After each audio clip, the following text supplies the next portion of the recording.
Well, hi everyone. Kumusta na tayong lahat? Okay, so hoping na lahat tayo ay nasa mabuting kalagayan. Well guys, today I'm going to share with you the basic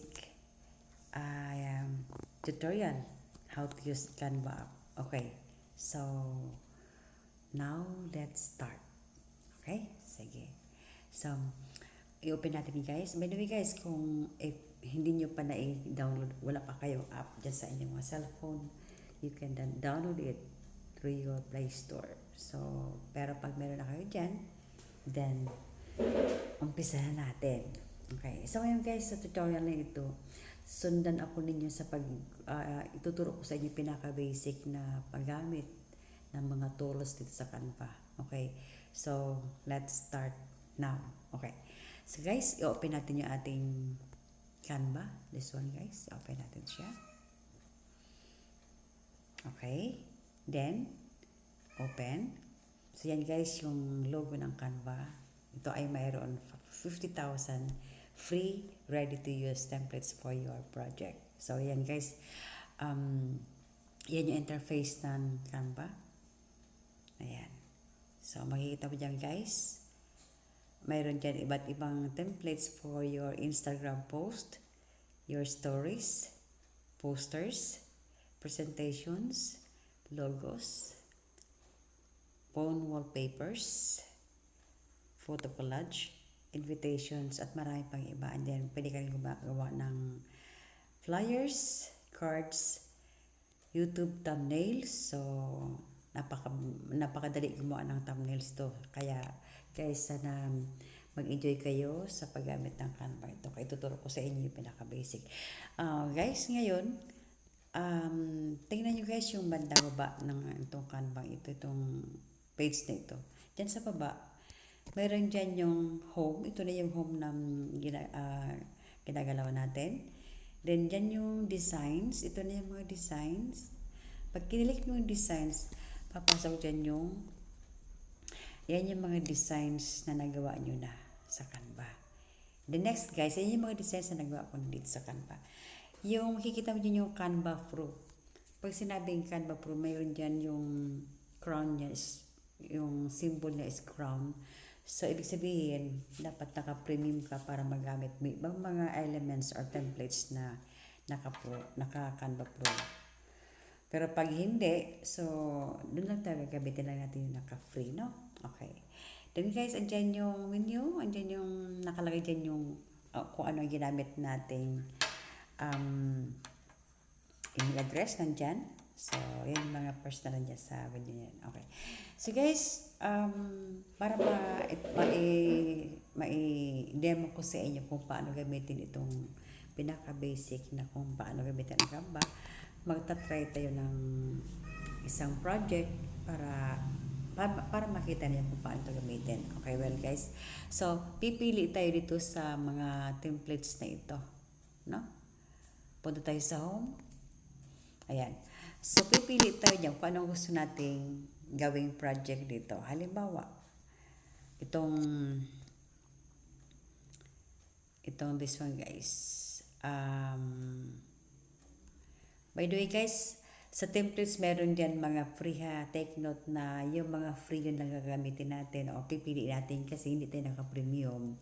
So yun ibig sabihin ng free, then yung premium or Canva Pro. So dito tayo pipili sa Instagram post, no?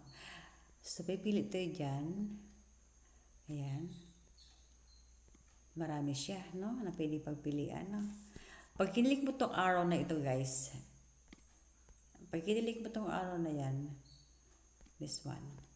Pag kinilik mo yan, lalabasan yung lahat ng mga templates for Instagram posts. Okay. So, yan. Click natin yan para makapamili tayo. Click natin yung arrow. So, yan guys. Marami. Okay. So, ang gagawin natin, halimbawa itong this one. Itong wala nakalagay na free. Ibig sabihin, yan ay naka-premium yan. So, hindi natin magagamit yan. Kaya, ito ang pipiliin natin. May naka-free, no? This one, guys. Okay, pipiliin natin ito. Yan. Okay. So, yan guys. Yan.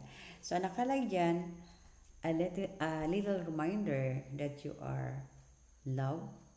Happy Valentine's Day. No? Yan yung nakalagay dyan sa templates yan.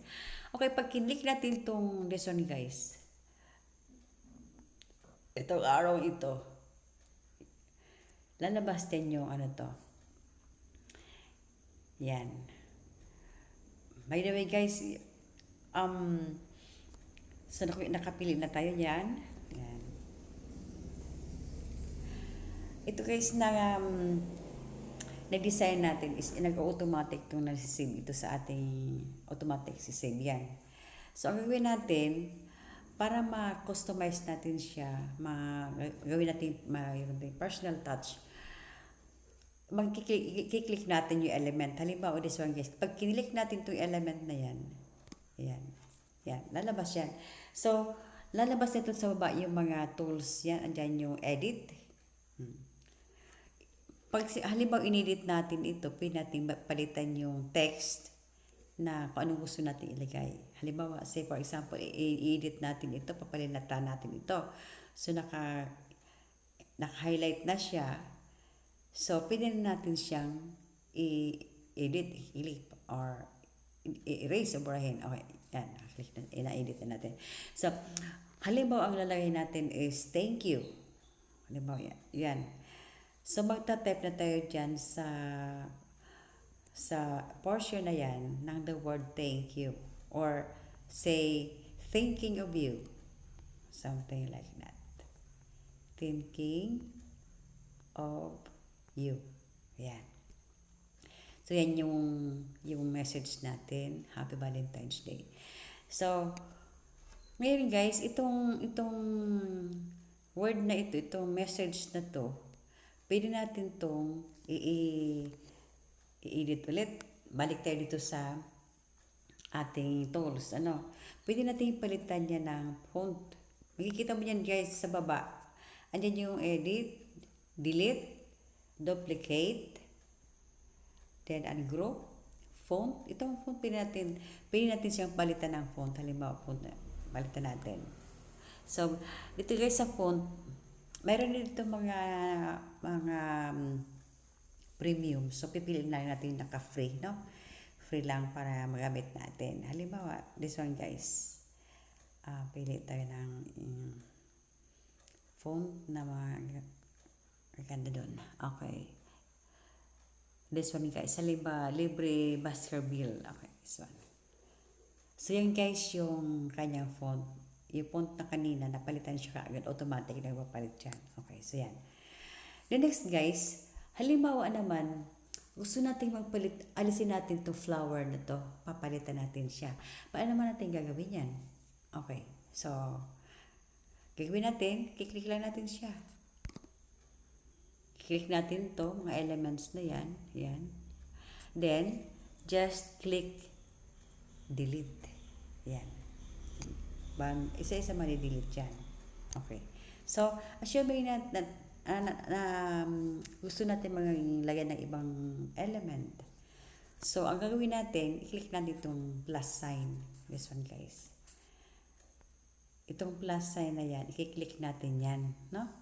Okay. Pag i-click natin, ibig sabihin, maglalagay tayo ng element dyan sa ating project. Click natin dyan. Halimbawa, maglalagay tayo ng anong gusto natin, another say kung ano pang para maging may personalize natin siya. Take note guys, dyan naman sa baba mayroon dyan another tools. Dyan yung elements. Pag kinilik itong elements na ito, yung templates yan lumalabas na yan. Yan yung templates na lumabas. Then yung elements, pag kinilik mo yan, yan yung mga elements na binibigay sa atin ng Canva. So, halimbawa gusto mong i-personal touch yun. Halimbawa gusto mong papalitan natin yung bulaklak. Halimbawa gusto natin palitan itong bulaklak na ito. Yan. So, yan ang lalabas. Automatic yan, bababa yan dyan sa ating project. So, halimbawa, gusto natin i-duplicate siya.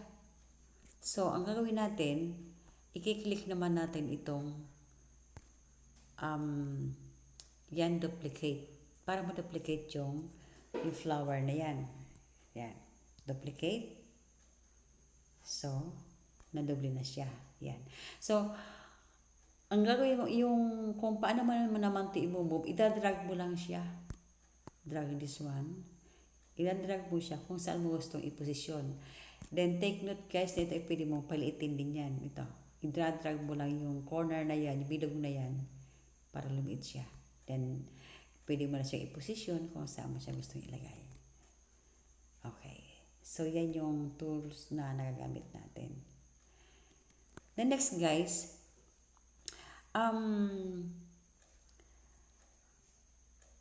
ito naman na ano to, yung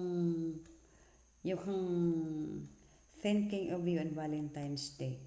So, gusto pa natin maglagay.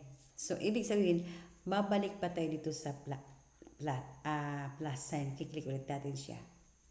Ayan. So, halimbawa, gusto nating maglagay ng ng text, no? Dito dyan sa text, yan. Pwede kang maglagay ng heading, add subheading, then, ito guys yung mga recently na gamit ko na kasi yan, kaya lumalabas yan. So, kung napapansin nyo ito guys, marami dyan yan ang mga klase na yan. Yan yung text format, no? Ito mga text format na ito, pwede kang gumamit yan kung ito ay naka-free. Pero pag naka-pro siya, ibig sabihin, dapat naka-upgrade ka o naka-premium ka para magamit ka.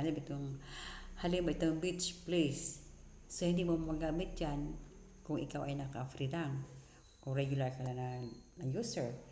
So, kaya kailangan, para magamit mo yan, dapat naka-premium ka. Then, yung sinabi ko guys sa inyo font, yung ibig sabihin, yung style ng text messages. So, pwede kang gamitin ito. Magagawa ka ng to this one guys. Yan. Halimbawa, gagawa ka ng iba pang medyo mahabang message. Pwede mong gamitin yan. Papalitan mo lang ito, kung anong heading na to, pwede mong palitan yan. Yan. Then, the rest, yan din na format ang magagamit mo. So, yan yung paggamit ng text. So, kumbaga, marami mga text format na pwede mong magamit. Hindi lang yung nakalagay itong ganito, na yan, pwede mong ma-edit ka agad, pero mayroon pa dun mga text format na pwede mong gamitin kung halimbawa magsusulat ka or magta-type ka ng mga message na mahaba. Halimbawa yung format nun ay mayroon kang mga numbering, so mayroon doon text format na pwede mong magamit. So yan yung kaigihan ng Canva kasi na kaagad, ipapalitan mo na lang siya. Okay, so yan guys.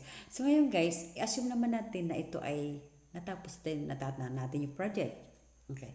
So, ano gagawin natin para ma-save natin siya? So, ang gagawin natin guys, assume na tapos na yun na okay na yung project natin. Ang gagawin naman natin guys, i-click naman natin itong save, itong arrow down, yan. Click this one, arrow down. Okay. Click natin yan. Okay. Then yan ang lalabas. Then, click save this one. Ito, click mo siya. Save. Yan. Click natin siya, then tayo natin kung ano mangyari. So yan guys. So preparing your design, making the magic happen. So yan guys. Nakasave na yan sa inyong gallery. Then, next na pwede mong gawin, share this design. Pwede mo itong i-click itong design ito. So, pwede mo na siyang i-share sa iyong mga kaibigan. Kung alam mo yung kanilang email address, pwede mo siyang i-share. So, ganoon lang guys, kadali yung gamitin itong Canva ito. Kaya sana, kagaya ko, kasi nag-enjoy akong gamitin itong Canva ito, na app na ito. Sana, ma-explore nyo rin, kasi hindi pa sapat yung ganitong tutorial. Kailangan nyo pa nag-trade talaga ma-explore para kumbaga ma-familiarize kayo sa mga tools na andyan sa Canva. At ito ay napaka-helpful sa atin. Lalo na pag gusto mong gumawa ng logos or mayroon kang gusto mong personal logos or then gusto mong mag-send ng mga cards na kumbaga i-personalize mo. So, ito mismong Canva is napakaganda gamitin ito. So, well guys, yan lang guys ang i-share ko sa inyo sa mga sandaling ito. Sana nag-enjoy kayo at mayroon kayong natutunan sa video ito. At magpatuloy natin yung paggawa ng ating mga content at magtulungan tayo. Okay. So guys, maraming salamat sa inyong panonood. At by the way, sa mga hindi pa naka-subscribe, please do like, subscribe, and leave comments below. Okay, well, maraming salamat and God bless everyone. Bye-bye.